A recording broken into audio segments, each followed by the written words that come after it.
Very Bad Wizards is a podcast with a philosopher, my dad, and psychologist, Dave Pizarro, having an informal discussion about issues in science and ethics. Please note that the discussion contains bad words that I'm not allowed to say, and knowing my dad, some very inappropriate jokes. You, on the other hand, well, you're a pit of despair. You disgust me.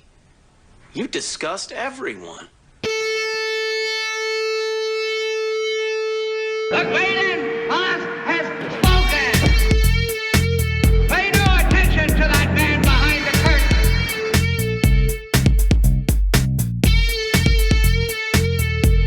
Who are you?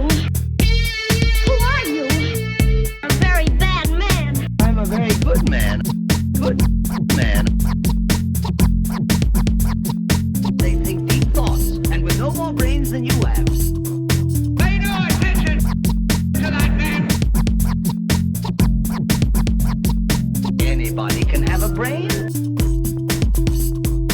You're a very bad man. I'm a very good man. Just a very bad wizard. Welcome to Very Bad Wizards. I'm Tamler Summers from the University of Houston. Dave, today we have a first-time guest, a guy who has been called the wokest man in America. But Vlad, I just have one question. How do you pronounce your last name? That is an excellent question. So this has been actually a huge source of existential angst for me. So in Romanian, where my family is from, it'd be pronounced Chituc. I grew up saying Chituc. That is because my mom was very conscious of us being immigrants. Like, my mom didn't want me to learn Romanian. And I asked her why one time, and she was like, because you're American. If I wanted you to speak Romanian, we'd be living in Romania. Like, why would you? So she was always very much like, it's Chituc. But that always sounded really weird to me. So the way I've landed is past age 29, I started saying Chituc. Also, first time guest. What do you mean, Tamler? I know. Tamler, how could you?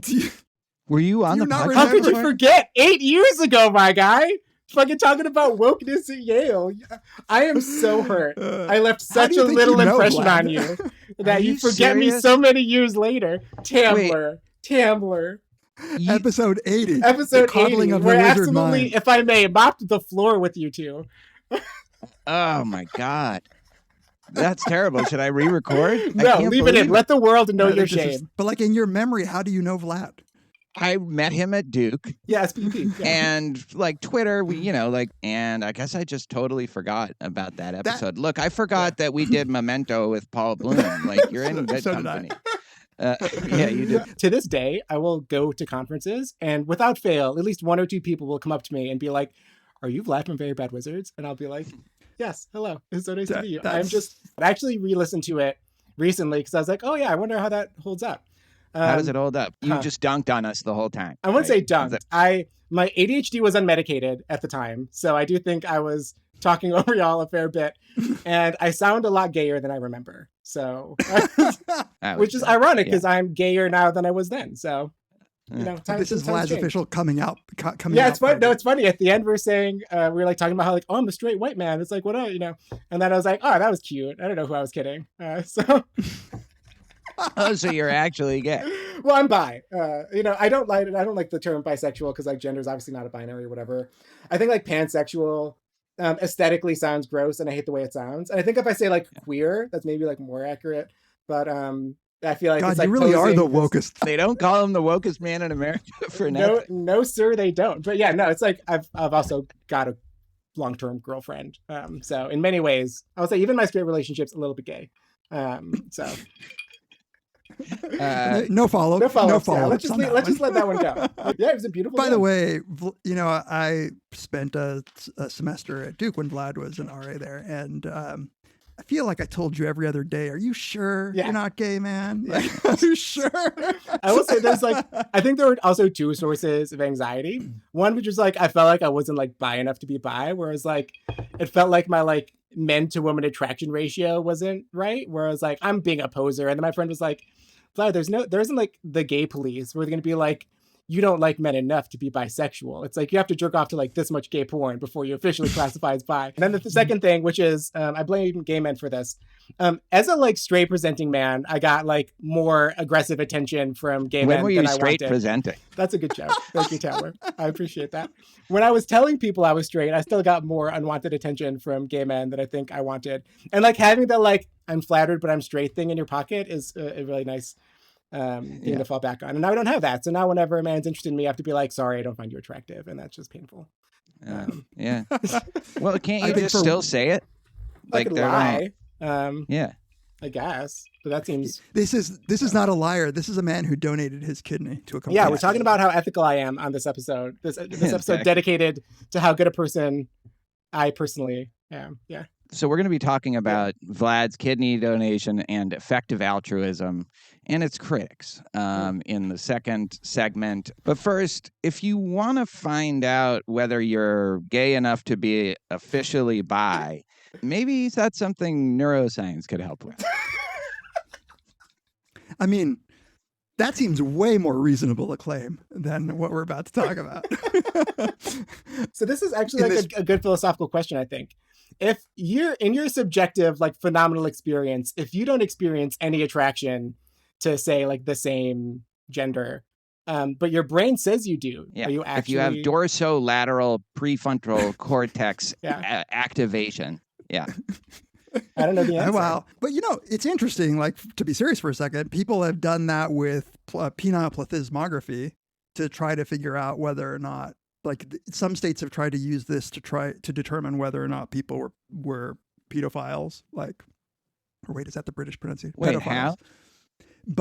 So penile plethysmography is essentially just you put a little ring around your penis and it measures blood flow. And so they show you pictures or videos or whatever of like little kids. That's what I don't know. I assume it's something like that. You would have to ask the prosecuting attorneys in those states. It's not. I don't think it's very well validated, but people have tried to use it. Yeah. That's a big yikes for me, I gotta say. Because you think you're like it would go off. It's more the fact that I think like it seems kind of weird that like prosecutors are showing people kiddie porn to figure out if they're a pedophile. Where it's like, I don't know, that seems a little weird to me. Call me woke, but I feel like we shouldn't be showing people called justice. There's research in psychology. I've never seen this replicated or not, but there is a fairly well-known study where they showed men who claim to be straight, like Vlad used to, and who say they're gay, and the group of men that were bisexual. And so they wanted to find out whether or not men who said they were bisexual were showing more arousal to straight porn or gay porn. And what they found was that men who claimed to be bisexual were much more like the pattern of gay men than they were of straight men. Now, take that with a grain of salt. I don't know that it's been replicated, and I don't know that anybody will ever try doing that study again. But we're not talking about that. No, that's not what we're talking about. We're not talking about any of this. Yeah, sorry for throwing the weird wrench into our discussion by just being like, LOL, last time I was on here, I said I was straight. Yeah, but also, LOL, you said last time you were on here, you were unmedicated for your ADHD, and somehow we're supposed to believe that you are this time around. And today's a no meds day, so maybe that explains something. What do you mean why would you have a no meds day? So I don't have no meds days. Are you on ADHD meds? We're on everything. We're on what we can get. Nice. It's so some people recommend it, some people don't. It's to prevent building a tolerance. So usually on weekends, and we're recording this Sunday evening, I typically don't take my stimulants unless I'm like grading or something. So today was I'm raw dogging my brain, as it were. Sorry, maybe cut that one too. I don't know. It's like I'm gonna be on the market soon. Maybe I should be a little more. That's good. Like that's you have the exact wrong instinct. Yeah, exactly. No, this is great. I like unmedicated Vlad. It's all good. Cool. I don't do those though, and I have built up a tolerance, I think. So you're probably doing the right thing. So what are we talking about, Dave? We're talking about a paper that came out in a journal that I did not know existed called Nature Climate Change, which I guess is a subsidiary of Nature, called Leveraging Neuroscience for Climate Change Research. This is a paper that came out not too long ago, caught my attention by somebody's tweet. We weren't even going to do it because it seemed like a facile thing for us to talk about, but God damn it. Now we have a man's perspective on it. So. I think that's about as helpful as a neuroscience perspective on climate change. So let's do it. Yeah, exactly. Yeah. So this is an article that is basically saying, like, look, we know that the environment is in trouble. What can neuroscience do to combat this? But also, let's understand what climate change does to the brain and how knowing about the brain can help us with climate. And it's just one of these papers that is like the wrong level of analysis, but like 3 or 4 leaps down straight to the brain, talking about how MRIs can help us combat the damage that we've done to the environment. Now, my understanding is that it costs a little bit more money to put these kinds of figures in to a paper. I'm going to include this as chapter art because the claim that they're making here is that there is a reciprocal relationship between the brain and a changing environment. Now, we know that for readers of Nature Climate Change, that's a complicated thing to wrap your head around. So what they've done is they've got basically like a clip art globe with an arrow going to like a clip art head with a little brain in it, and then an arrow going back to the globe. And one of them says path A, environment to brain, and the other one says path B, brain to environment. It is like I want like people pause the episode and look at the chapter art. Yes, it's hilarious. And so, there are a couple of gems though in here that I wanted to bring up. One I'm bringing up for Tamler specifically. One of the sections is talking about climate change anxiety. So this is a new kind of anxiety that the younger kids are dealing with quite a lot. Now you might think that this is, well, we're anxious about lots of stuff, right? We're anxious about, the risk of AI and whether or not our parents are going to die or something like that. But mostly the risk of AI. Mostly the risk of AI. But it says, however, climate anxiety appears to be distinct from other forms of anxiety. And they put a reference in there. And so I went to look at the reference, and it is a scale of climate change anxiety that was developed and validated just to show, look, there's anxiety and there's climate change anxiety. And so the authors go on to say, look, since it's different, we should really look in the brain to see what makes it different. Vlad is holding his hands together in prayer. I know some folks who are on this paper, and I respect the work they do a lot, so I don't want to be too mean. Maybe I'm not the target audience for this, because I think in general, I'm very skeptical about how useful an understanding of the brain can be for behavioral issues, just, in general, like let alone like social issues. I'm not even sure an understanding of like psychology is helpful once we're like talking at that level, like let alone the brain. So I think at that point, it's, we're just talking to people who I think have very different sort of scientific commitments than I do. But it's not like this is just, I'm not a Wes Anderson fan, so I'm not the target audience. Like, you have the right position, the kind of obviously right position. I think papers like this pop up every so often. I think this kind of thing was really common during COVID too. And there are some papers like, what can neuroscience tell us about, fighting poverty, I'm sure, or like what can behavioral science tell us about fighting COVID or whatever. Yeah. And every time I see one of those, I'm kind of like, who wanted this? Like, who was the person? Are there like climate scientists out there who are like, what we really need to like help address this? A better understanding of the neural correlates for what happens when you look at virtual reality trees compared to real trees. I suspect that probably isn't what happened. I know exactly how these get written because we've been probably part of papers like this. Like, somebody says, hey, I want to write a review paper on this topic. Like, I'm really interested in this. Like, do you want to come along for the ride? Right. I think that's how like that COVID paper got written with like all of the, like how to use behavioral science to help COVID.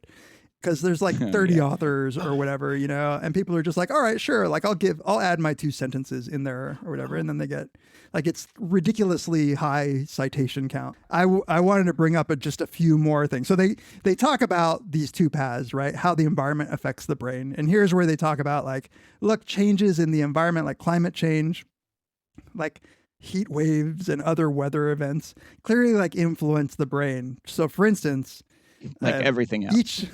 Yeah.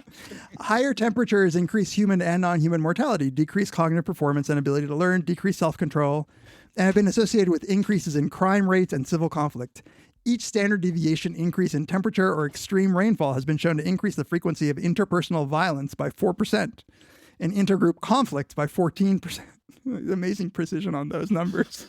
Yeah. So let me talk about like poor air quality. And then they're like, and like weather events stress you out. So we can learn about stress by looking at the brain, so when you literally in the future, when we have like limited access to food and water and people are like freaking out, we'll know that it's this part of the brain that was involved in you freaking out.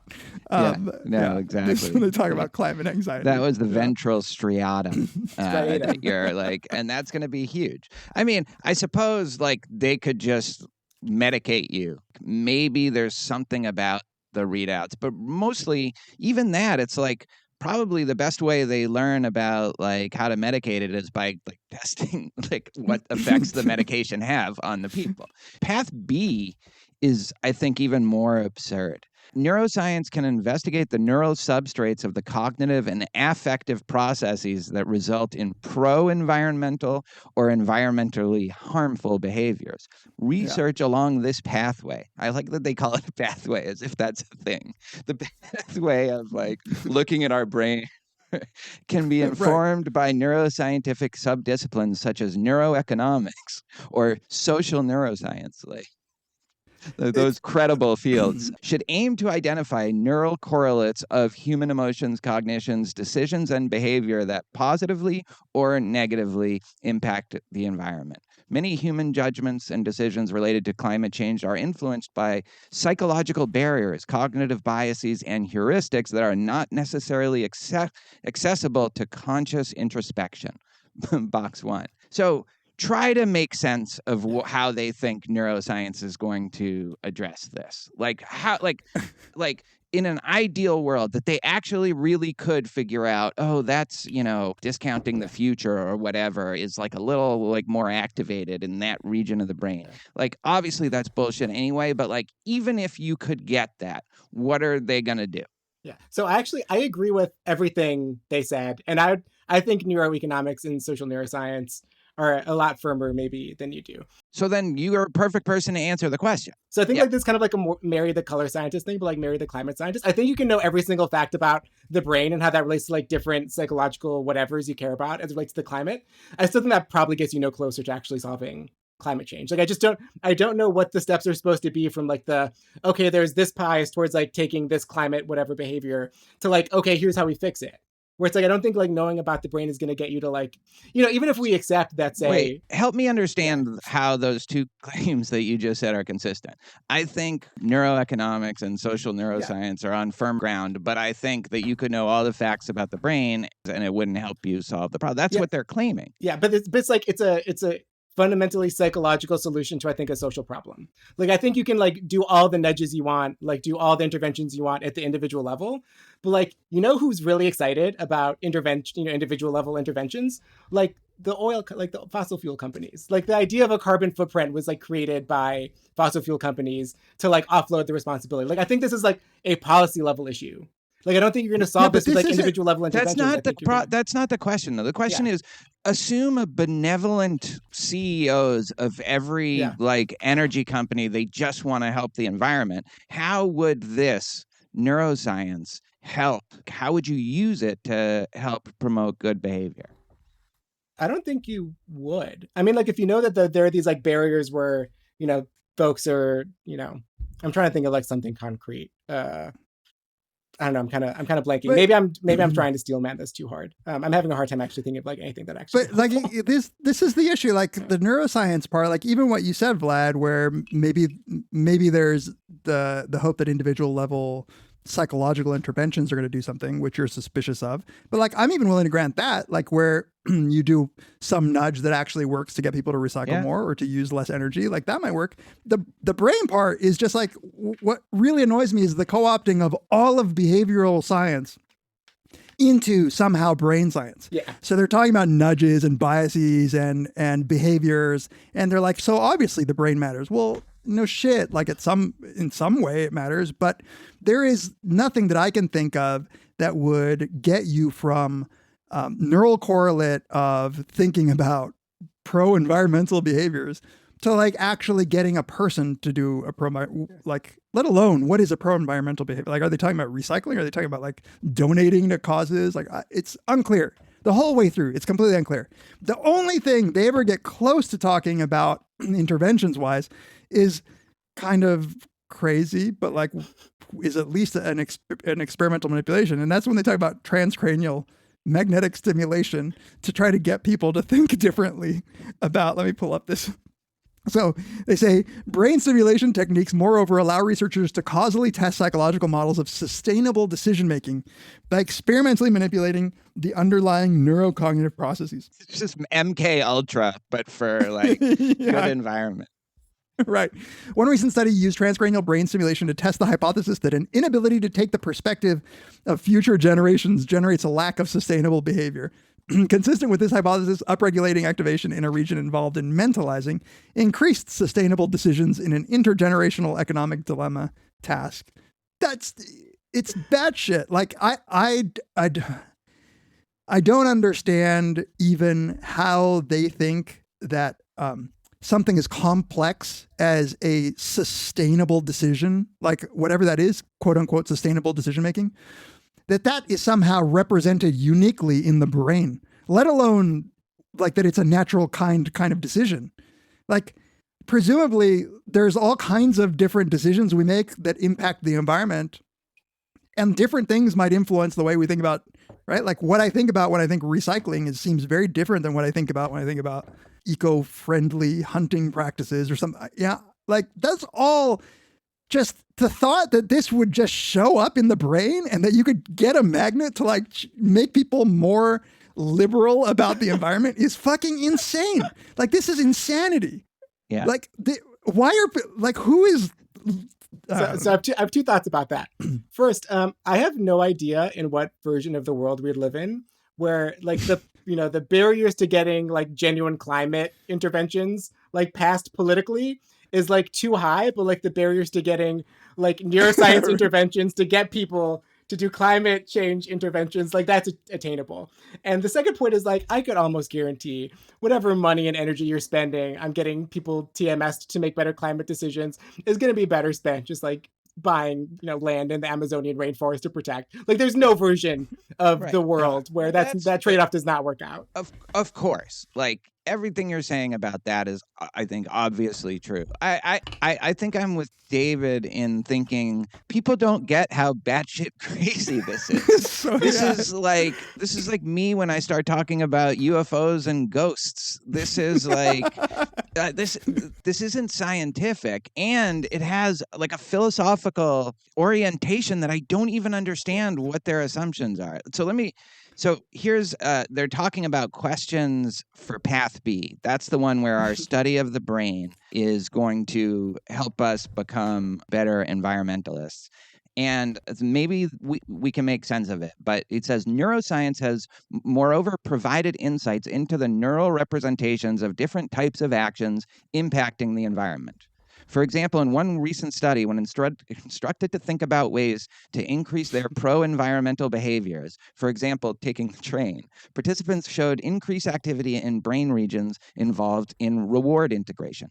Conversely, when those participants were instructed to think about decreasing environmentally harmful behaviors, for example, lowering the heating, they showed increased activity in regions involved in loss anticipation and cognitive control.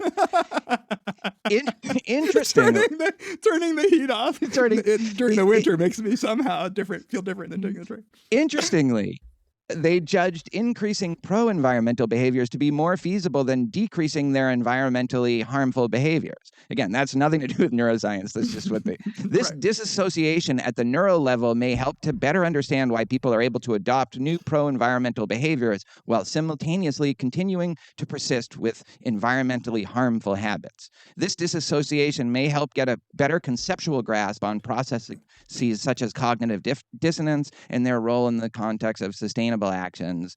this is the thing that I don't get. If one of these authors were here, I would ask them, explain to me, walk me step by step from the neuroscience. We get the neuroscience of this, and I will grant you whatever, vision of judging the brain. Oh, they were thinking of lowering the heat.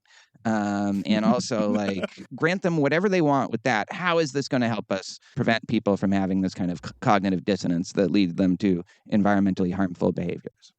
I want to read the exact same passage, but with committing eco-terrorism and assassinating the CEOs of oil companies instead of turning down the heat. That's a different question, right? Yes, of course, this is going to get co-opted by powerful interests and all of that, if it worked. But how is it supposed to even work? It's the most inefficient route to actually making a change. It's ineffective psychology. Calling it inefficient is too complimentary, or at least it's not just Rube Goldberg machine. It's not that it's that. It's that it's a machine that doesn't do and can't do the thing that you want it to do. Yeah. No, I think I agree with that. My phrasing of batshit crazy then is more apt. There's a section that is, I think, one of the most dystopian things I've ever read in a science paper. So do y'all see the part where they're talking about virtual reality? They say, findings on the restorative benefits of nature exposure have moreover motivated research on whether technological advances, such as immersive virtual simulations of nature, can convey some of the same restorative benefits when direct access to nature is not possible. Yeah. For example, due to adverse impacts of climate change, such as heat waves. Exposure to virtual nature has indeed been found to confer similar benefits, including reduced boredom and pain, increased positive affect, and improved cognitive performance and well-being. Future research may combine actual and virtual nature exposure with neuroimaging approaches to better understand the processes underlying the restorative impact of nature. Once these mechanisms are identified, virtual exposure techniques that can be used when access to nature is not possible can be identified and optimized. Jesus Christ. If we ever get to that position, just shoot me in the face. Blow it all up. Dear God, do not give me over. virtual reality trees. Don't put me in a Soma VR thing where I don't want to. Jesus. A Ready Player One, yeah. Or just the Earth is just a smoldering hellhole, and listen, we're all you can put up that Oculus, air conditioning. Put up the Oculus. Blade Runner 2049. But with air conditioning and the Apple Vision Pro. No, you gotta go. They've got to go touch some virtual grass. Am I right? Hey, sorry. Yeah. Oh God. I'm a big fan though of the last section where they take a good hard look at their own environmental impact. So there's a section called "Weighing the Costs and Benefits of Climate and Neuroscience," and I'm kind of convinced that some savvy reviewer was like, "Yeah, you talk a good talk about the environment, but don't you guys use fucking 3 Tesla magnets?" And so this section to research something that in principle even can't do the things that you're saying it can do. While this article highlights the potential contribution of neuroscience to understanding and addressing climate change, it is important to consider that neuroscientific methodologies can exact considerable environmental costs. For instance, the amount of energy required to operate a Siemens Magnetum Prisma 3 Tesla MRI scanner 5 days a week is approximately 200 megawatt hours, I think, per year, equivalent to the average energy consumption of 18 U.S. homes per year. Conference travel is another major contributor. Travel emissions at one conference were estimated to be 1.3 to 1.8 tons of carbon per attendee.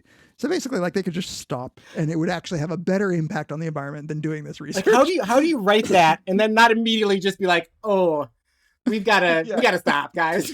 Well, they guys, there's no solutions. Way to square this. It's just be like, okay, we're done. It's so much worse to just acknowledge it. I think that clear-eyed, and then be like, but I swear to God, no, what we're doing is more important. We have. So what we need to do is put ourselves in the fMRI machines to figure out why we're doing this, why we're actually doing environmentally harmful behaviors. So much more dignity into just leaning into it. They've already given themselves solutions, right? VR conferences is right. For example, the norms around virtual or hybrid conferences have shifted, and there are now multiple effective online platforms. Another viable option involves holding multi-site conferences with virtual links between them. And then put some trees in it and feel like everyone's a winner, with good graphics cards. They're failing to appreciate how much energy a graphics card takes to run. Academics can also help to mitigate their professional footprint by decreasing overconsumption of resources, directing the use of grant money towards companies that prioritize sustainability, participating in civil disobedience, and lobbying relevant societies to help advance green policies and laws. No, fuck civil disobedience. That's something people who do that stuff would say. Fund eco-terrorism. Put your money where your mouth is. Blow up some oil pipelines. Fund eco-terrorists to blow up oil pipelines. You want 12 monkeys to this shit? Is what you're trying to do. I don't know. And I didn't want to go into this because I think it would have pissed me off too much. But like the section where they kind of like use the neuroscience of poverty as like a springboard to be like, look, they successfully did this. You know how neuroscience solved poverty? Like we can also do it right now with this. Let's use TMS to make people feel less poor. Yeah. Once we've understood that, no, it's like I think we should the feeling of poverty. I want them to we'll give them virtual food. No, we need to develop a TMS to just fucking zap the brain, zap billionaire brains for them to give more money to charity and to fighting climate change. Like that would actually be an effective. Like fucking zap some weird CEO brains. But they probably have some like counter zap. Go to Davos and zap their brains and then make them. Lori Santos. Lori Santos. Lori, where you at? Lori, we need you. So this actually is a good entryway into our next segment because I don't think any of us think that effective altruism is like this when it comes to its legitimacy. But that has been in question lately in some circles. So let's talk about that when we come back. This show is sponsored by BetterHelp. Man, it's the end of the year, holiday season. I'm just getting over Thanksgiving. It was great, but let's just say that there are certain issues that me and my family feel strongly about right now that we don't see eye to eye on. And now we're coming up to Christmas. We're in Hanukkah right now, and it's just natural to feel sadness or anxiety about this. But adding something new, adding something positive to your life can help to counteract some of those feelings or even help to understand those feelings. Therapy can be a bright spot amid all of the stress and change, something to look forward to, something to make you feel grounded and to give you the tools to manage everything that's going on. I know so many people who have benefited from therapy, whether it's learning positive coping skills, developing better habits, how to set boundaries. Therapy can empower you to be the best version of yourself, or at least a much better version of yourself. I could be a better version of myself. Who among us couldn't use to be a better version of themselves? So if you're thinking of starting therapy, give BetterHelp a try. It's entirely online. It's designed to be convenient, flexible, suited to your schedule. All you have to do is fill out a brief questionnaire and get matched with a licensed therapist. You can switch therapists at any time for no additional charge. So find your bright spot this season with BetterHelp. Visit BetterHelp.com /VBW to get 10% off your first month. That's BetterHelp, HELP.com /VBW. Thanks to BetterHelp, as always, for sponsoring this episode. Get ready.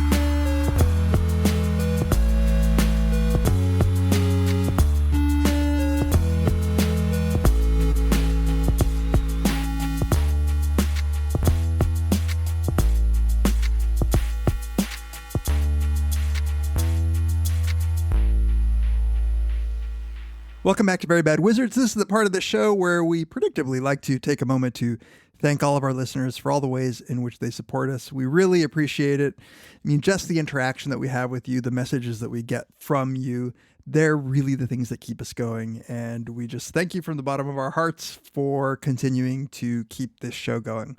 If you want to reach out to us via email, you can do so, verybadwizards@gmail.com. You can tweet to us at Tamler or at Peas, or to our Very Bad Wizards account at Very Bad Wizards. You can also join in discussions with some like-minded listeners or not. Reddit at reddit.com/r/verybadwizards. That's our subreddit. You can follow us on Instagram, and we always appreciate you rating us, even leaving a review on Apple Podcasts. You can also rate us on Spotify. We've gotten a few of your Spotify year-end Spotify Wraps. We know that a lot of you listen to us a lot more than we would have ever expected. If you want to support us in more tangible ways, you can donate to us via PayPal for a one-time donation. You can buy merchandise. You can buy t-shirts or other clothing items or mugs.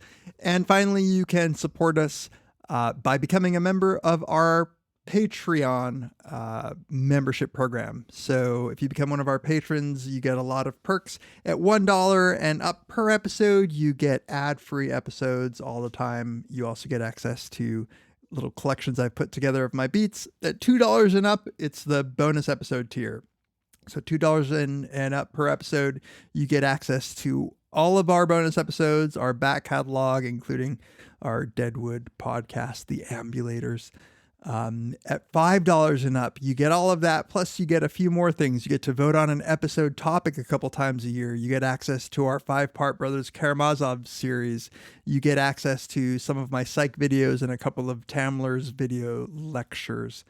At $10 and up, you get all of that. Plus you get to ask us anything. You get to, for a monthly video that we do, you get to ask us a question. We release that for video for our $10 and up per episode subscribers, but we also release an audio version for our bonus tier. So at $2 and up, everybody gets to hear our answers to those questions.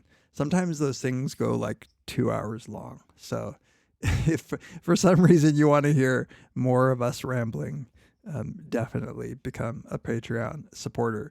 And there's a ton of back bonus episodes on various movies and TV shows, hours and hours of content that we really hope you enjoy. We appreciate all of you so much. Thank you for the support that you give us in all of the ways that I've just mentioned.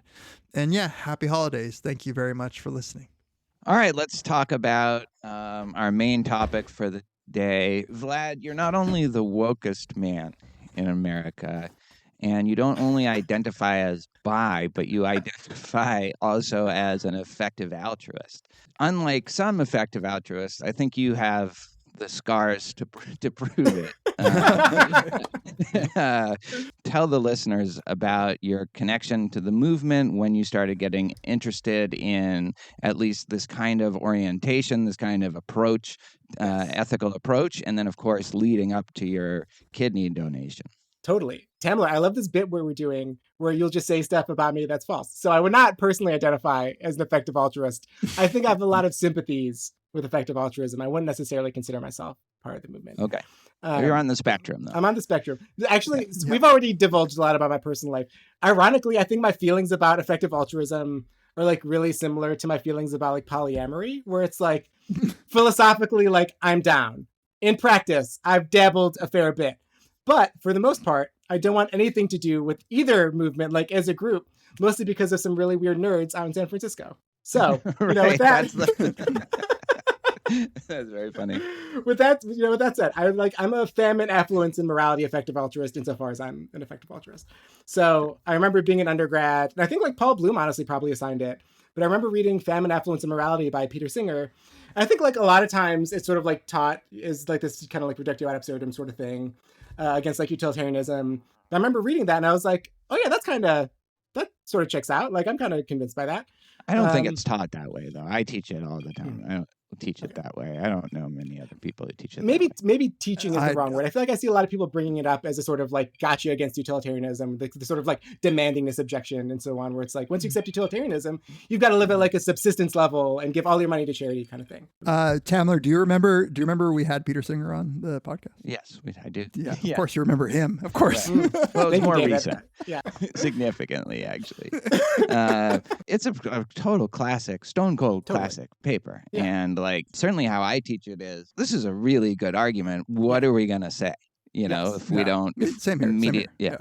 So anyway. And like, I'm sold. Obviously I'm not like giving all of my money to charity, but it's like, It was the args, there's the arguments. I think I read the arguments and I was like, I'm totally on board. We should be doing more to like help, effective charities, and we should be caring less about, say, like luxuries and stuff like that. I think like it was kind of interesting because I think my interests kind of coincide a lot with like effective altruism sort of as a movement. So I'm trying to remember, do y'all remember, I should know this, when did Doing Good Better by Will McCaskill come out? 2014. Or by Will 2015, actually. That's the Srinivasan review is of Doing Good Better. Totally. And I feel like the sort of like movement kind of took off there, like with the large focus kind of being on things like, if what you're interested in is like helping as many people as possible, like there are these kind of like counterintuitive, empirical based, research based methods that just like work better. So one of the things that's like kind of like nice is Peter Singer brings this kind of thing up a lot, where it's like, if what you care about is like addressing blindness, it's like you could spend, this much money to like train a seeing eye dog. And like, that's good. I don't think anyone's going to say like, that's a bad thing. Don't do that.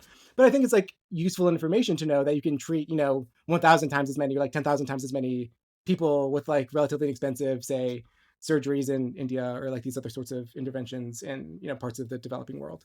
So I think like those kinds of things are really compelling. I think one of the things that's big is like the two charities I was most jazzed about were the Against Malaria Foundation and Give Directly. Because I think like a lot of times our solutions to poverty are just like stupid, technocratic, dumb kind of neoliberal stuff. And I think it's like literally just like the solution to poverty is to give people money. I think like these sorts of like really good empirical research showing that like, look, if you give, money to people who are like living in villages without like, solid roofs over their heads, like they're going to spend the money putting roofs over their heads and kind of stuff. So those were the for a long time, GiveWell had Give Directly as one of their top charities. Yeah. So that was the sort of era of like effective altruism that I sort of grew up in. And then I think over the years, I kind of got more and more alienated and felt weirder being affiliated with them. I think there were like the initial round of criticisms were kind of like garnered towards like the, earn to give kind of stuff. And I thought that was always a little overblown, where it's like, if you're going to go into investment banking to like give money to like Give Directly or whatever, people are like, oh, aren't you just like perpetuating neoliberalism and like shouldn't we be fighting neoliberalism or whatever?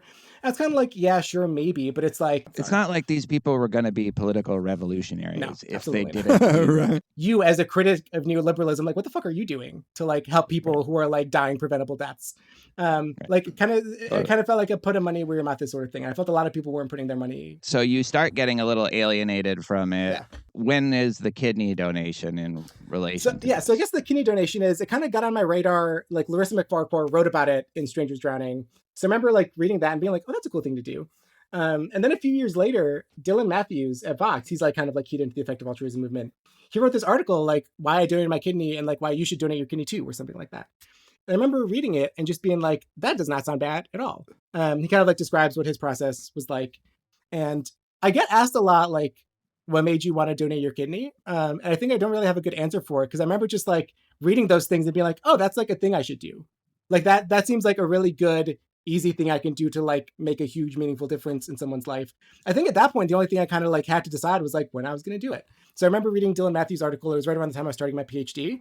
I think at that point I was like, okay, well, when does it make the most sense for me to do it? So I figured like after I qualify. So, once I have kind of like done with my courses, I've like kind of like defended my prospectus. At that point, I'm just like doing my research and writing, and I can be flexible with that. So like once I defend my prospectus and qualify, like that's when I'm going to go donate my kidney. And that kind of coincided with COVID, unfortunately. So I waited to do it until COVID kind of like died down a little bit and I got my vaccine. And then that's when I kind of started the process. And it took about a year from there. And then about a year and a half ago, May 4th, was that 2022? I think it was. I donated my kidney to a stranger. It is living in some 30-something-year-old woman in the Johns Hopkins area. And there were 7 other kidney donations that happened at the same time. I started a chain of 7 people. And now that there are 7 people in the world walking around who have functioning kidneys now that didn't, 2 years ago and probably wouldn't otherwise had I not done it. Amazing. So, I think I'm glad that you're acknowledging that, Tamler. That's really meaningful to me. One of the things that's been best about it is getting all the public adulation and attention. So sharing that story on Twitter and getting all those retweets, I think really just made it all worth it. This is where Vlad, it's hard to know what he really thinks, because he'll joke about having done it for the clout, and then he really does like the clout. Yeah, it's like okay, no, this is the kind of shit that drives me crazy, where it's like obviously, yeah, like it's I think a very normal thing to like want recognition for the things you do, where it's like if you do something, okay. But seriously, why not just keep quiet about it? Just so let me give you something. I'm lobbing you a softball. Yeah. Let me give you why something not concrete. just keep quiet on it and stop using it for pussy? Yeah. Or dick. Tamler. Or dick. Sorry. David, I'm going to be on the market soon, please. So one concrete reason why I think it's like good to be open about it is like, one, the reason I donated my kidney was because like I saw Dylan Matthews talk about it. Like Dylan Matthews like wrote a post about it on Vox. And like in my head, everyone builds it up to be like, it's like this huge, like monumental surgery. Like it's this big sacrifice you're doing. And like one of the things that's blown my mind about it is like, it was such a fucking not a big deal at all. Like it really was not bad at all. So seeing him kind of like walk through like what the experience was like, I was like, that doesn't seem bad. Like I could totally do that. And then once I tweeted about it, there are two people, one a stranger on Twitter and one a friend of mine, who have gone on to donate their kidneys explicitly because they're like, I saw you tweet about it. I didn't really think this was a thing that was like available to do. And then someone messaged me on Twitter, was like, I signed up for the registry, today. And then she reached out to me like 6 months later being like, I got a match. And then she reached out to me after she had the surgery. And then a friend of mine, Abby Russell out in LA, Abby Rules, she also like just signed up after she heard me talk about it. So if I can like talk about it and one, get other people sort of like inspired to do it, that's awesome. And two, like, I think it's good when people do good things and get recognized for it. Like there's this weird anxiety I just like don't understand that a lot of people have where it's like, if I was like I used to bake a lot more bread than I do now, but it's like, if I baked a really nice looking loaf of bread and I posted it on Instagram and some people were like, damn, that's a nice looking loaf of bread. Like, that's a good thing. Like, I did something cool. And then people are like, hey, that's a cool thing you did. And I'm like, thank you. I know. This feels nice. Between those two things, I favor posting about your kidney donation and that process because, like, I really do think, like, I remember reading the Dylan Matthews article when it came out. And then I remember reading your thing. And they were both, step by step. Like, this is why I'm doing it. Like, I don't think you were sanctimonious about it when you posted about it. I remember your thread about it on Twitter. It was just, it's not a big deal. It really wasn't a big deal. You weren't asking people to call you, MLK. You were just saying I should do this. And yeah, of course that's going to this is something that nobody thinks of doing. This is something like nobody really considers doing. And so the more you can, it's in that way, it's like the zoophilia. It's like normalizing it. Well, okay, that went weird.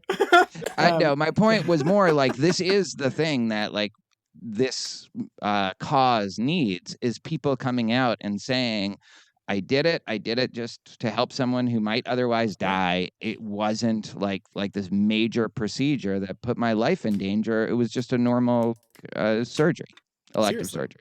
Yeah. So like a few things really quick. So one, I think this is just like unambiguously one of the best decisions I've ever made in my life that I think I like feel best about. There are so few things in life where just like unambiguously like this is a good thing I did and this made the world better. Like there is someone who is walking around now who's probably going to spend 10 to 15 years more with their family than they would have had I not done this. There's a chain of like somebody. Sorry. What if they murder somebody? I've got. If we want to go back to this, Hitler. I've got some serious thoughts about this. Okay, that's what they say about the kids in the drowning pond. You do that. So the way I feel, anytime you teach the Singer article, they're like, "What if the kid is Hitler?" It's stupid. Yeah. Did you ever think about that? Yeah. This is as a behavioral scientist, I think one of the things I have learned to recognize that life is making decisions between prospects. So I think one of the things that people oftentimes don't appreciate about life is I think it's a lot more like a game of poker than it is a game of chess. So I think any decision you're ever making, there's always going to be an element of like, you can decide everything right. And sometimes you just get fucked over. Like you can play a hand absolutely perfectly. And sometimes there's like the 2% chance that person has like the one card they need to win. And like when that happens, it's like, shit, that sucks. But it's like, you still did the right thing. You should still feel good about the hand you played. So it's like, 99 times out of 100, the person whose kidney the person whose life you're saving by like giving them a kidney, they're not going to be Hitler. But if you're like the 1% out of 100 who donates a kidney to Hitler, like you still did a really good thing and you made the best decision given the information you had. And like you played the odds. About it. Exactly. So you go for it on 4th and 1, even if like you don't get it, it was still the right decision. 100%. So that's, I think, like the one, like everyone, that argument, which is stupid. And then the argument people make when they don't want to kind of like acknowledge the fact that like maybe they should donate their kidney is they're like, well, what if a family member of yours needs a kidney? Yeah. So what is that? What is the answer to that? Do you get automatically like any family member gets a kidney now, like at the top of the list? How does that work? It's slightly more sophisticated than that. So first of all, do you know anyone like, do you personally know anyone who has ever known anyone who needs a kidney? Yes. Like actually somebody like, that I know well. I personally didn't. I feel like most people I know don't. So I think like the odds of like actually having You're a loved young. one need it. True. Maybe that's. But this can't be your argument that the No, odds it's of not. like your daughter needing No, your it's not. kidney. Yeah. It's not. Maybe let me finish, Tamler. Before. Okay. Sorry. So I think one, it's just like very, very unlikely. But two, like people have thought about this. Like once you sign up to donate your kidney, they give you like 5 vouchers and they're like, you give this to someone. And then if they ever need a kidney, they just like redeem this voucher and you could only redeem one. And then they just go to the top of the line and then they just get a kidney. Very rarely, if like your daughter. Wait, you get 5? Yeah, but only one can be redeemed. Oh. So I think the thing they're trying to preempt is like. How is that 5 then? So you give like 5 out and of those 5, only one can be redeemed. Right, like why don't you just hold on to your one until somebody needs it, and then you could just give them the Yeah, voucher. you can't like because otherwise you can't just like have someone you tangentially know just like jump to the front of the line. Maybe I'm misunderstanding. What's the question? So you get 5 vouchers. You can only give it to one. Like, No, what's the difference sorry. between that I and you give- no, hold sorry. one voucher and then you just give it to the person when they need kidney surgery? You don't have to in advance like predict which of my family members No, are sorry. most likely to need a kidney. I think I'm communicating this badly. So before you have your surgery, you give a voucher to 5 different people. So like I give it to my 2 brothers, my dad, Dan Ariely, and I think Lori Santos were my 5. Well, Something shit, like that. man. What am I, chopped liver? Yeah, to you? sorry, David. You know? You've been number 6. So if any of them ever need a kidney, then they can just like give in their voucher, and then the rest of the 4 vouchers are void. So only one person can redeem a voucher. Can they give it to somebody else? No, it's like non-transferable. It's like those 5 people. You gave Dan Ariely one of your 5 kidney vouchers? Yes. And I would do it again. Well, Um, Dad's been very generous to he's Vlad. been very, very generous. To me. But that's a bad system. I maintain that's a bad system. You should be able to hold on to it until somebody you like. Like, how do you know your future wife or husband? Thank you for continuing. Might need like a kidney, but you don't even know who that is. And so, I mean, talk to the American I'll Kidney talk to Foundation. the I don't know. Kidney Foundation. I feel like this isn't. I mean, this isn't. I think It's Contact it's me. all, no. It's a really smart system, dude. Because for exactly that reason, because it's like rebate coupons, you know. Like then they never we get just used. know that they're never going to get cashed in, right? Like otherwise, you're going to guarantee that they're going to get cashed in. Yeah. I have So- never successfully gotten a rebate for anything. Me neither. I am over 50 years old. Do you also have ADHD, Tamler? Is that? I think so. To the extent that that's really a thing. It is. I think let's I not, both. let's not get in I that do. rabbit hole. So that's like, and then the last bad argument people give is like, well, what if you need your extra kidney? And it's like, if you get kidney disease, which is why people typically need new kidneys, it fucks up both of them. Like you don't have a spare kidney. The only sense in which you have a spare kidney is like if you get like a car accident and one of your kidneys gets like fucked up, then you have. Like, a Oh, I backup. see. So But 2 it's like- kidneys doesn't do us any good. It does not do you any good to have an extra kidney because like the thing that's going to fuck up your kidneys is going to fuck up both. So the only way in which my life is different is I have to take acetaminophen instead of ibuprofen. And there's like a specific kind of like radioactive imaging that they can't inject me with, which they would never do anyway. Those are like literally the only 2 things. It does. Well, those were my 2 big Do you get a reasons. liver voucher No. for taking all that acetaminophen? You know, All right. Maybe. No, you don't. They But have to give you pure Vicodin. yeah. You know. I that's wish. what- They were so stingy. that's what they should do. They were Like so if they stingy really with want to the- get like people like me and David in there. Nah, they gave me like 10. We're I was like, looking- guys, come on. Oh, I know. It was like God, man. you saved My somebody's kidney hurts life. just thinking about that. Yeah. But it really wasn't that bad. And then, yeah, I think like the last relevant bit is that it does not affect your life at all. Like on average, kidney donors live longer than non-donors just because like you need to reach certain thresholds of like health to qualify. So like, given all of this, like, why haven't y'all donated your kidneys? Is it just like a kind of callous indifference to like the unnecessary death and suffering of others? Or is it like cowardice? Or are you guys just like scared of surgery? I don't want to give Cowardice my on my kidney part. It's- to yeah. some Karen. You know, like,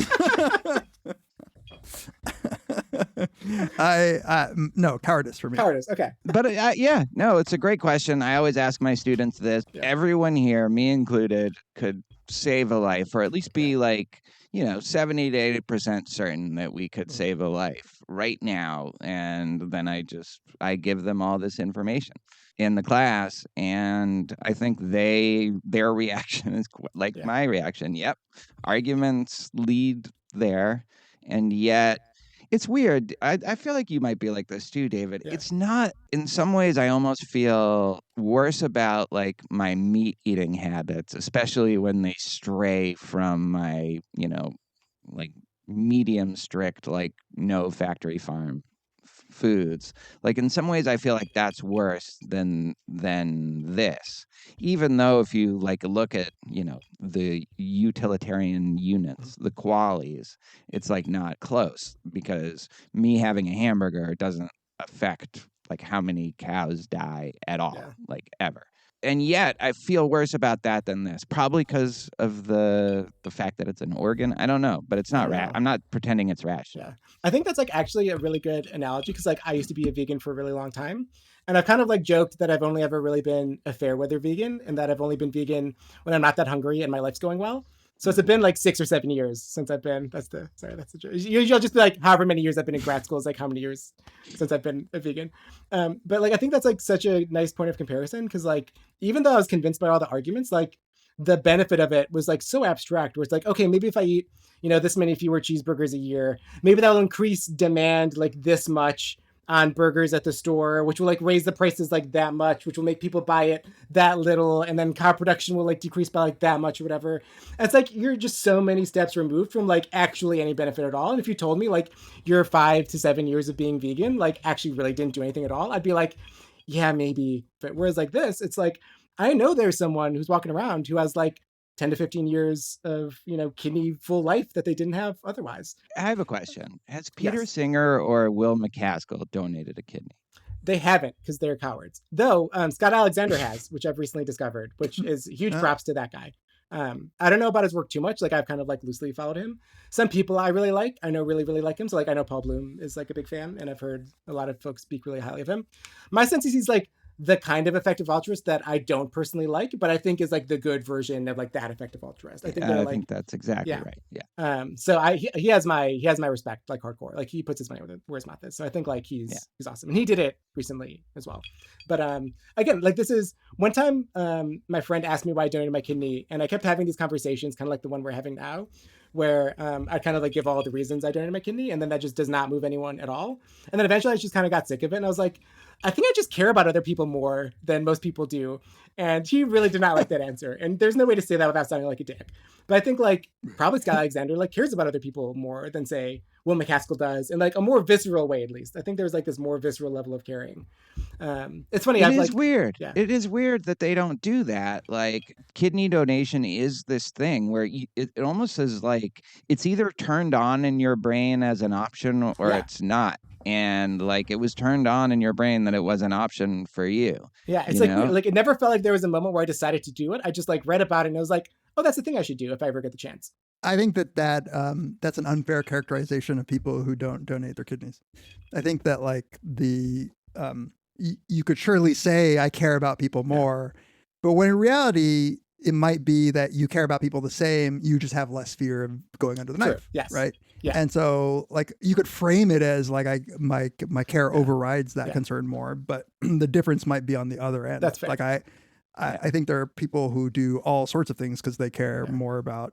I think it could also very well be that I just care about myself less, and I think like that would give you the exact same problem. But I think like Peter Singer, I don't know. I think Will McCaskill. Yeah. Like I don't really know either of them, but they do care about people a lot. Totally. You know, like it's just this particular thing is, and I don't know. Maybe it's cowardice on their part.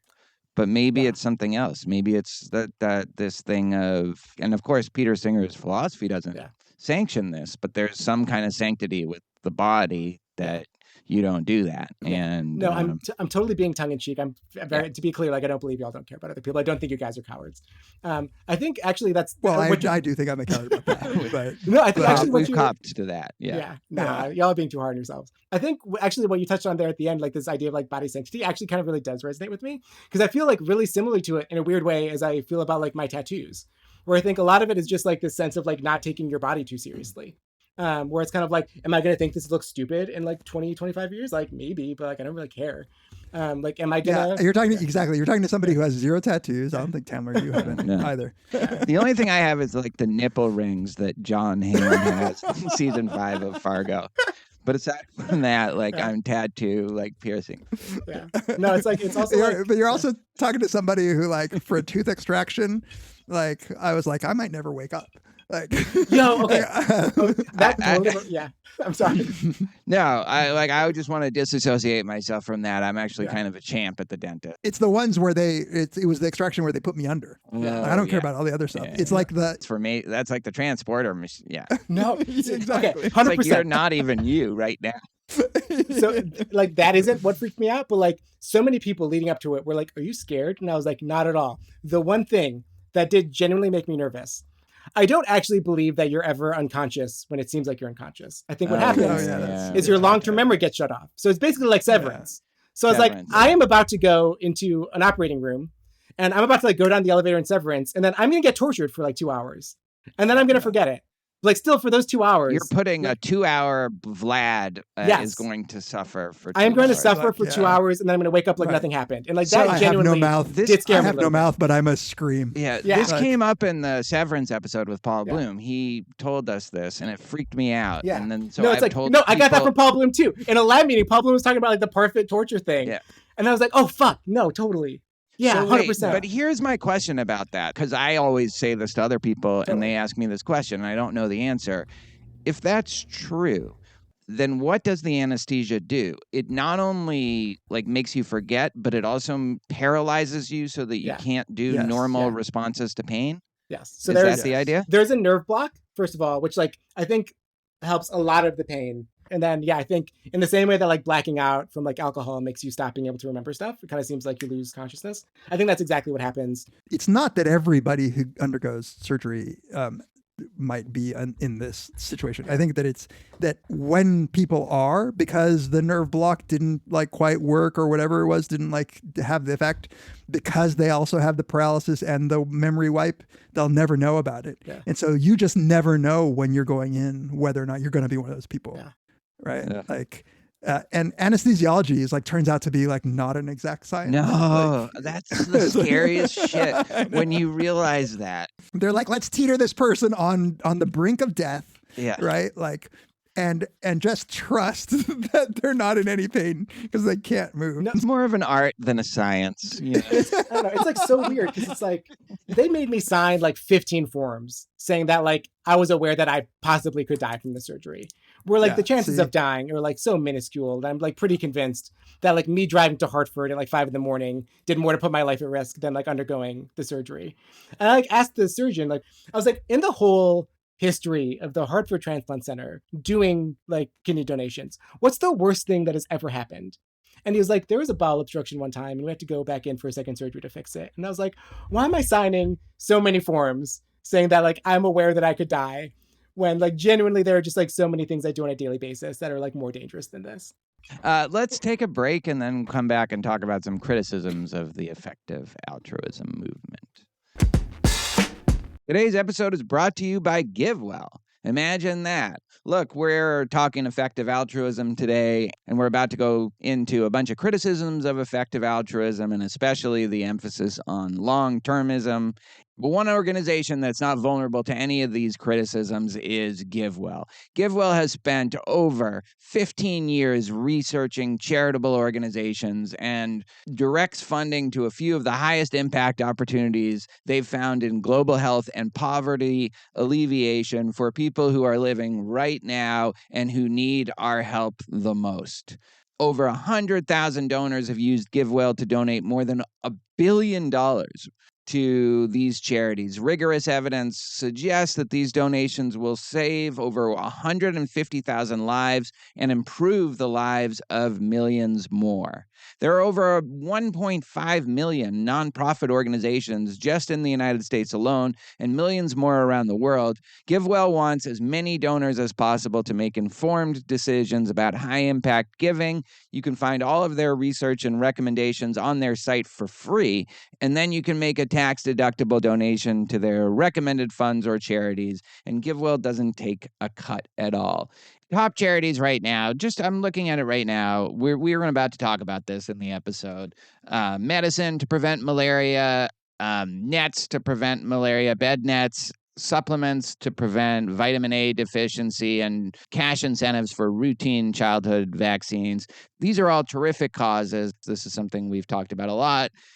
our listeners alone have given hundreds of thousands of dollars to these worthy causes, and that's something I think both David and I are very proud of. If you've never donated through GiveWell before, you can have your donation matched up to $100 before the end of the year or as long as matching funds last.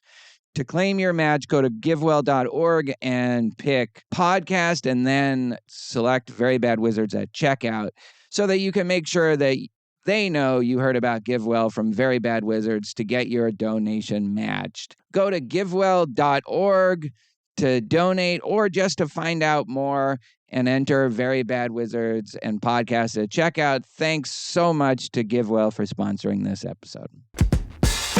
This episode of Very Bad Wizards is brought to you once again by listening.com. What is it?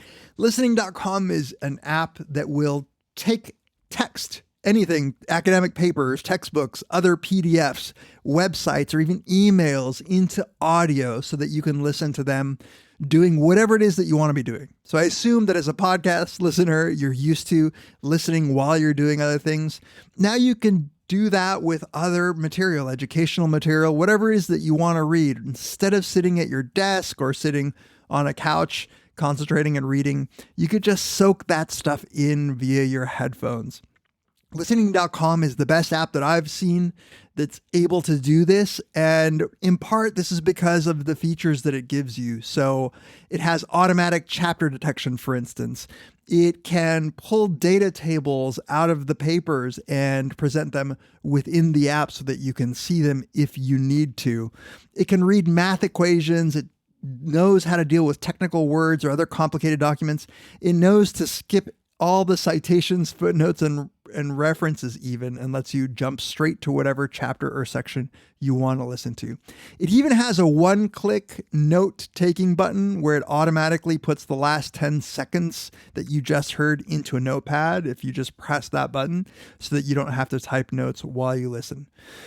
So if you want to try this, if this sounds like something that would appeal to you, go to listening.com/VBW and you'll be able to get your first 3 weeks for free. That's 1 week additional than what people would normally get without our links. So go ahead and give it a try. Listening.com/VBW. Our thanks to listening.com for sponsoring this episode of Very Bad Wizards.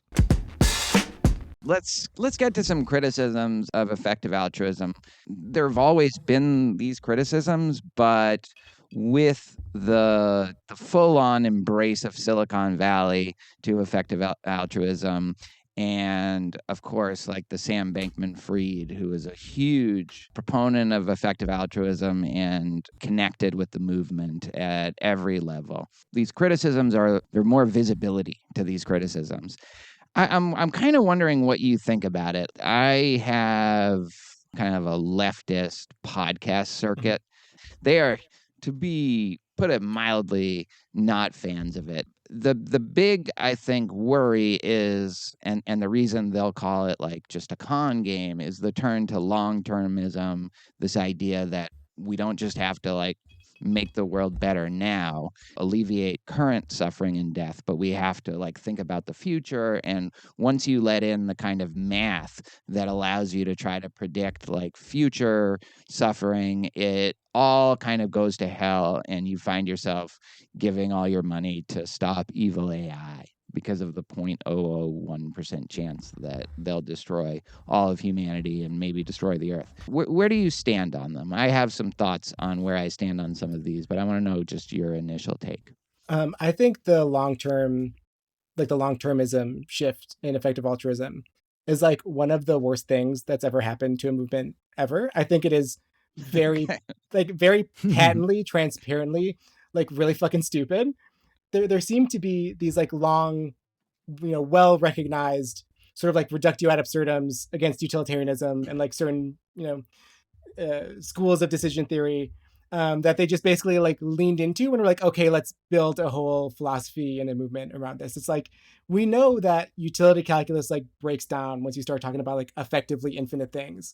And they just decided to build an entire movement around that. They're like, right. The amount they took of the utility monster and like, and they're like, yeah, we gotta feed it. Yeah. You gotta feed the utility monster, you guys. I am very angry and frustrated about that as a general trend in the movement. And I think, one of the few posts by Scott Alexander that I have read recently, I think actually, Tamara, you sent this to me, where it kind of like talks about defending effective altruism.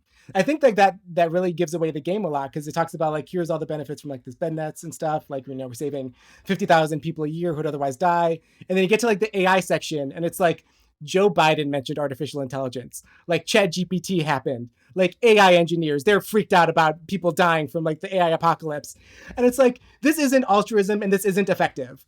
They've done a really good job of convincing themselves that the kind of stuff that they personally care about as like nerds living in Silicon Valley is like the most important thing for anyone to be ethically focusing on. And they just like sold out all of their principles to do it. And I think like the Sam Bankman-Fried stuff, and I think the Sam Altman OpenAI stuff has, I think, like really, really made that clear. And the last like little tangent I want to go on, because again, this pisses me off so much. I think in general, when people treat charitable giving like it's zero sum, I think that's like stupid and bad. I do think like giving in the effective altruism community like is a lot more zero sum, where it's like, these are people who are already philosophically on board. Like, they're trying to figure out what the most effective way to give their money is.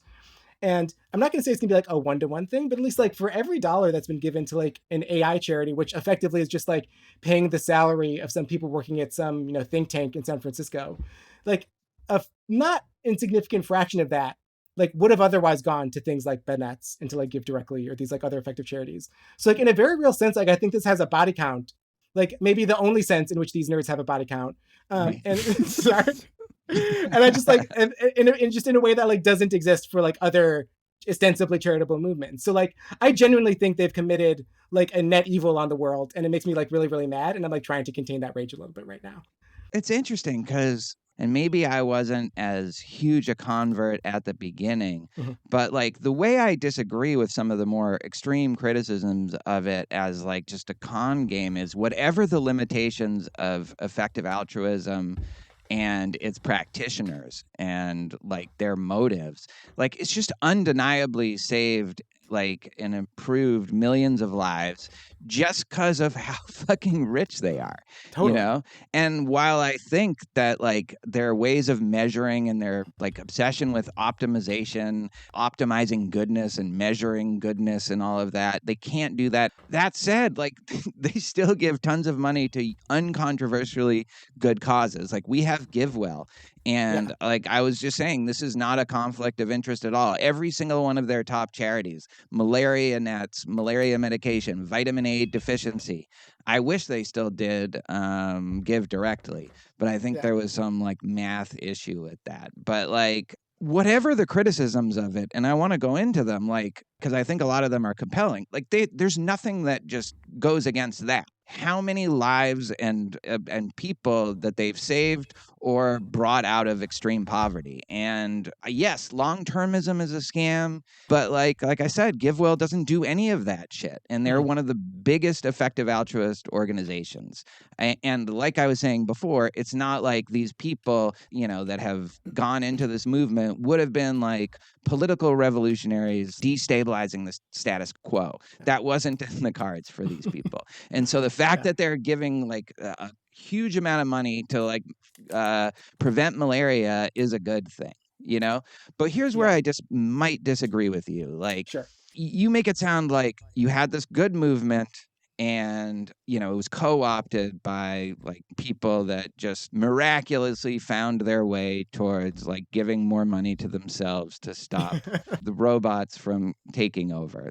Here's my question. Was it always going to gravitate in this direction? If you have this kind of algorithmic Peter Singer, Jeremy Bentham mindset, along with the kind of people who are kind of attracted to that ethical orientation, you're going to have a period where that really goes to good causes. But once you think in those terms, quantification, optimization, the math of long-termism is going to it's going to win their hearts. If you make everything about numbers, will it always gravitate in this direction? Because you can just do the math. Like Will MacAskill's new book, like has all these models that justify in the same way that math has always justified which charities they choose to give to. Like, won't this tend in that direction? Like, is it inevitable in like a Greek tragedy type of way?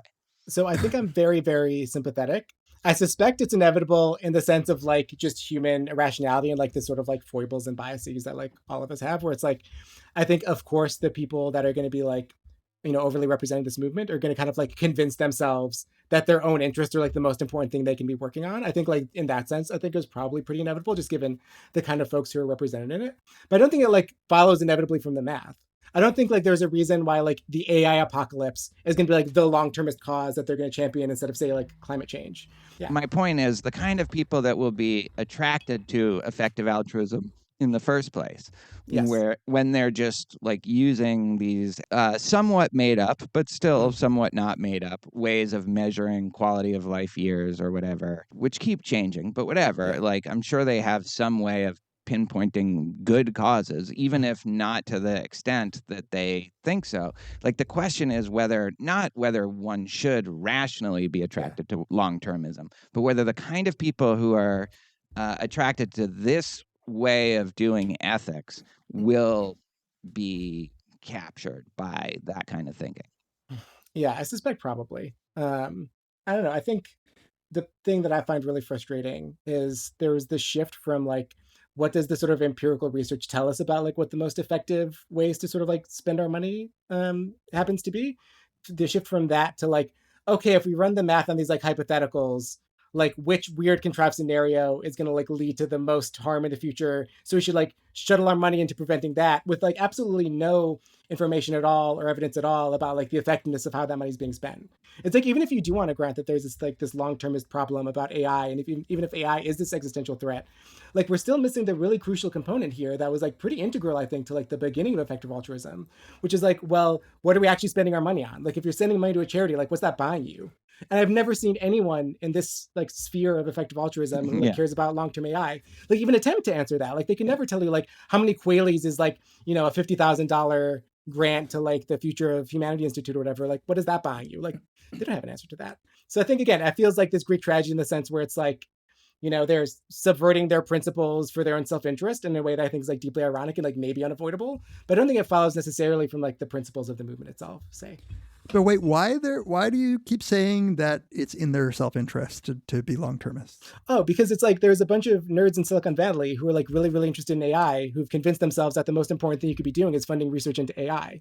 Like, I don't think that's a coincidence. Right, but they could fund research into AI, right? Like, this is funding research into ways to combat the like inevitable like collapse of humanity because of AI. But it's not like that's just straightforwardly self-interested. But that's like OpenAI, right? Like they started OpenAI like explicitly for this purpose. Like there were these huge grants that were like, we've got to stop the AI apocalypse from happening. So they started OpenAI like as a nonprofit that like ended up developing into this like for-profit company, which just ends up making like ChatGPT, which everyone's convinced is going to like destroy the world. Like I think it always like ends up gravitating towards like the self-interested angle for like how do we pay AI researchers to do AI research while feeling like we're doing charity. Yeah, it's just not at all obvious that it wouldn't be more self-interested to just put all that money into like developing AI, right? Like there is a layer there that's added that's not so obviously just self-interest. Like they could just buy boats and islands, right?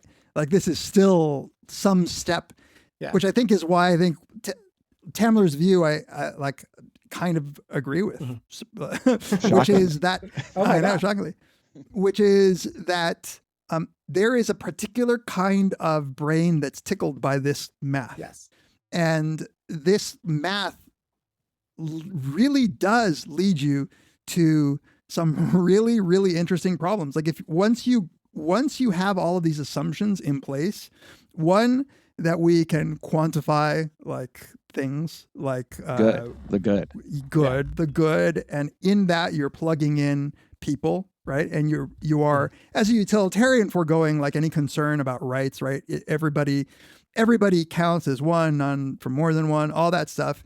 It's hard to know why next generation of unborn people doesn't matter just as much as me. That seems like it's selfish. And then you start going down the line and thinking, well, like, why, like, if we're really taking this seriously, what's the worst thing that could possibly happen to us as a race, as like us, not as white people, but you know what I mean, like as humans. And we're not Nick Bostrom here. You know?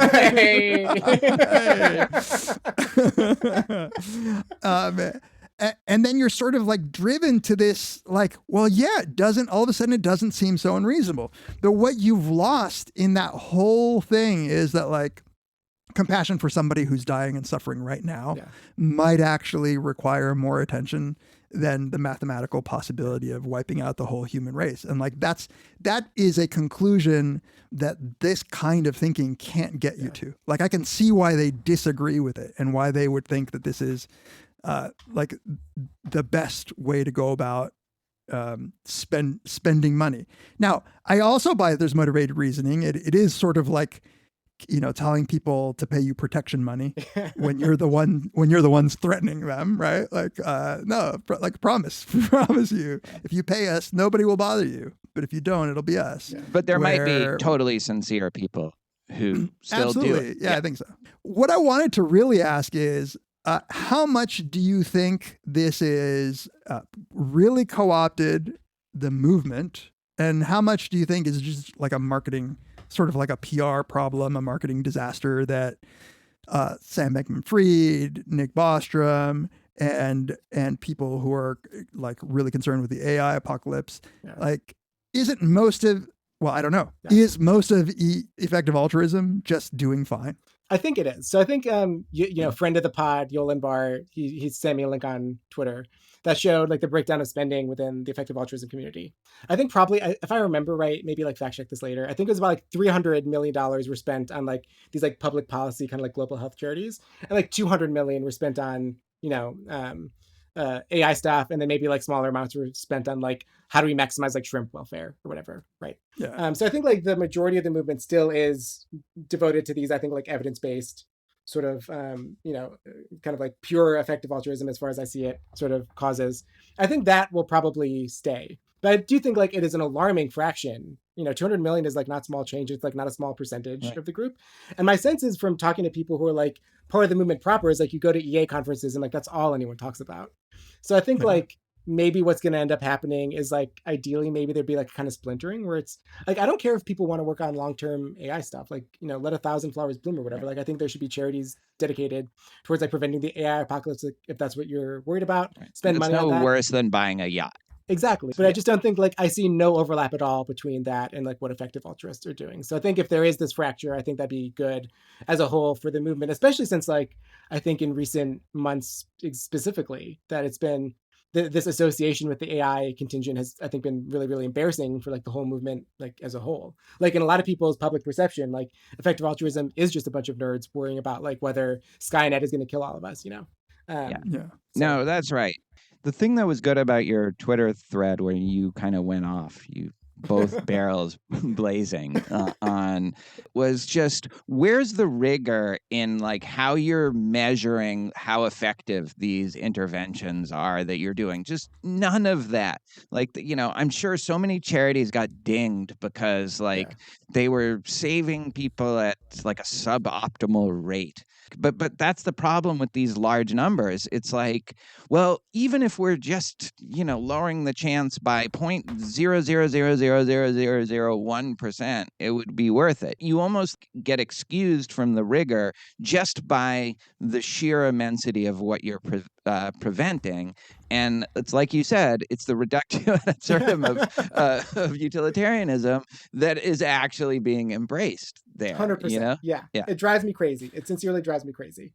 Well, you know, one of the things that I can't help but think is that the shift to long-termism is a weirdly safe, and by safe here I mean like it's a simple kind of antiseptic way of trying to combat, you know, whatever, trying to be more altruistic, because it is like donating money to a think tank about AI doesn't have any of the messiness that you get in the real world and like the global politics and like the logistics of like everything that's involved with setting up charities in developing nations. All of that stuff gets sidestepped into a really, really weirdly neat clean set of like mathematical problems that a think tank can deal with. Meanwhile, like nobody has to get their hands dirty with, like having to go to countries where you have to get 12 vaccines before you step foot in there. And maybe that's unfair to the Silicon Valley nerds, but like the better way of saying this is like, I respect so much the people who are doing the work where they're actually, stepping foot into like the places that nobody wants to go and helping out the lives that nobody on our side of the world seems to care about too much.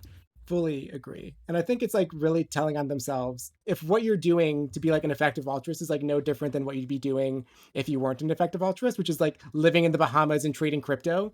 Maybe that's like a reason to look in the mirror and be like, oh, maybe this is all just, me trying to like tell myself a story so that I feel like what I'm doing is good and not just like monstrous and self-motivated. All that is true. They still somehow, for a while anyway, and even still, look at GiveWell, like are just raising a shitload of money for like really good causes. And so, that's why it's hard to be too dismissive of what they're doing. But I agree, like I think you're doing the best thing by trying to pull them back from this new way that they're being effectively altruistic in their minds. I just don't know if it's going to work. That's the problem. It's an unstable equilibrium that we had, and maybe it couldn't hold. But even if it doesn't hold, it's still going to end up giving a lot of money towards people that weren't going to get it. Totally.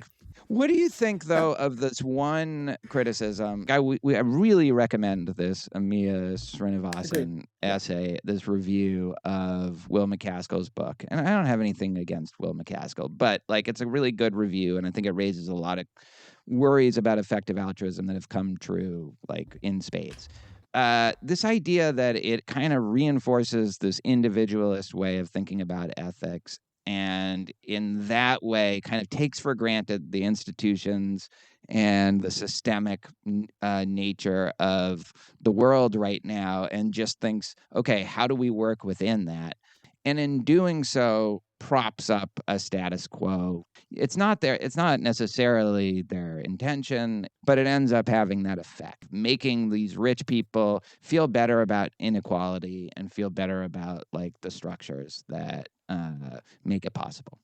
Yeah, I mean, I agree with that 100%. And I'm kind of like shocked at how much like note for note that is my quibble with like the stuff we talked about at the beginning of the episode, with like using like neuroscience and like psychology and behavioral science to like address these ultimately like systemic problems. So I think like there is this sort of like resemblance, I think, to like this individual level solution to charity as there is to, like these individual level solutions to like climate change and whatever else. I agree with that 100%. I still think like as an individual within the system, probably the best thing to be spending your money on is like bed nets instead of like, right.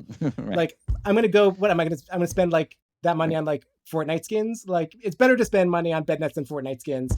And that said, like expecting there to be solutions at the level of like individuals within the systems is, I think, like a mistake. And I think, I think that point is really, really good. And I'm sympathetic to it in a lot of ways.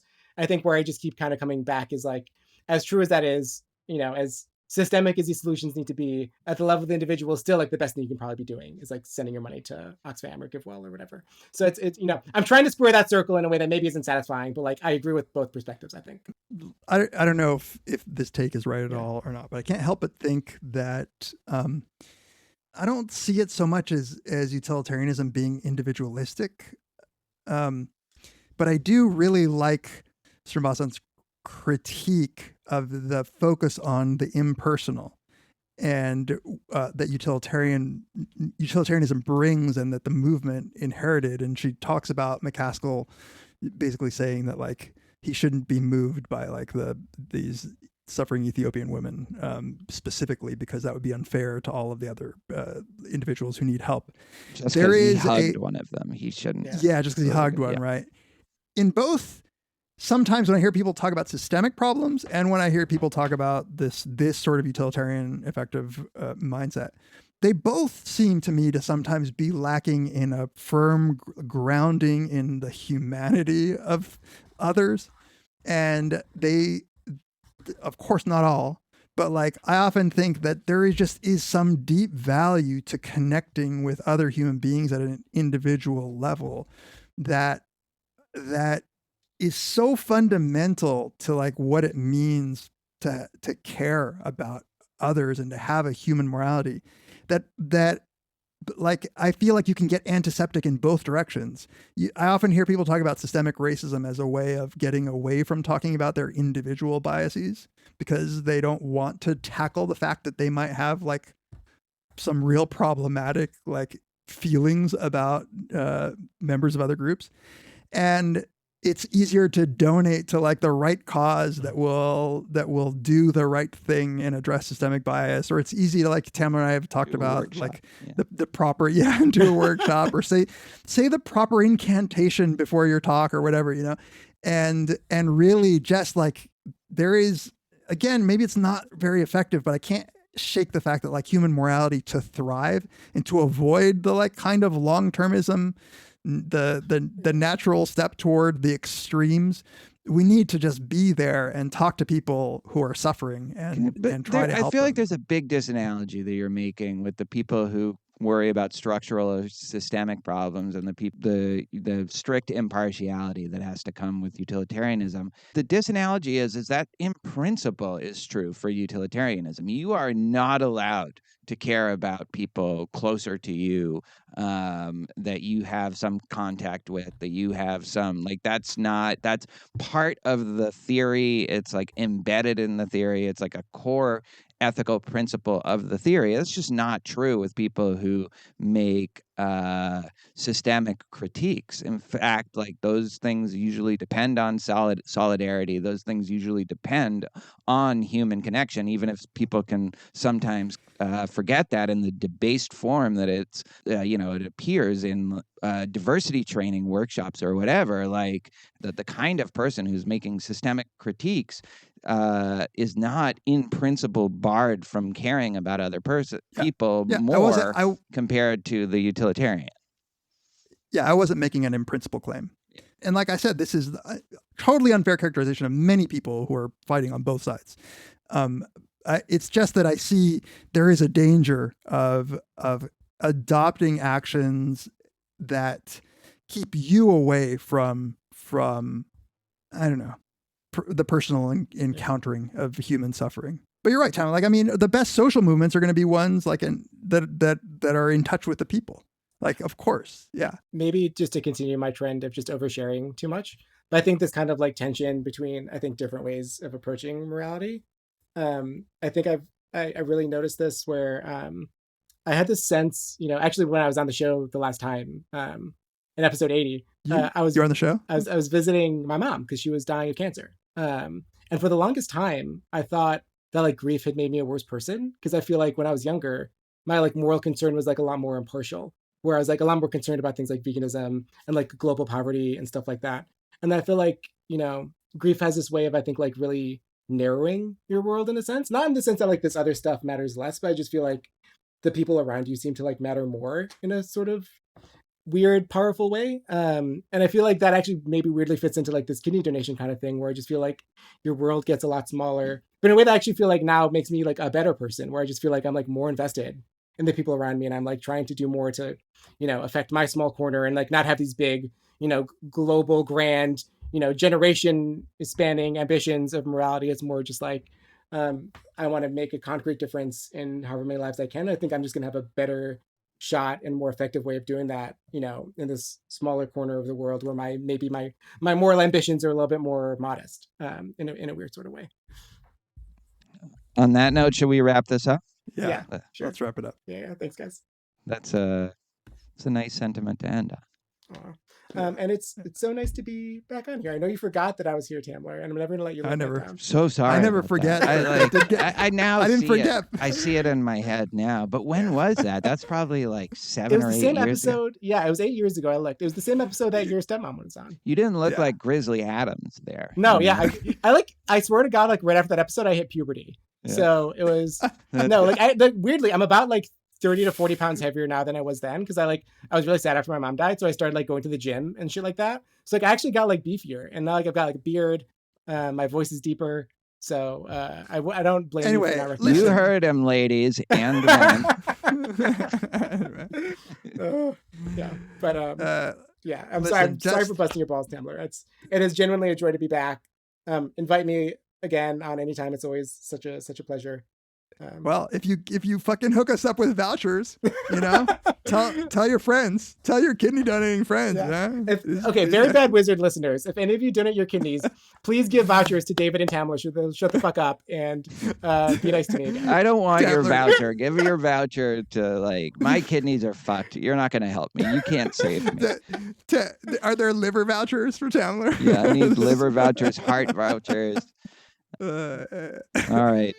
Join us next time on Very Bad Wizards. Thanks, Vlad. The great boss has spoken. Pay no attention to that man behind the curtain.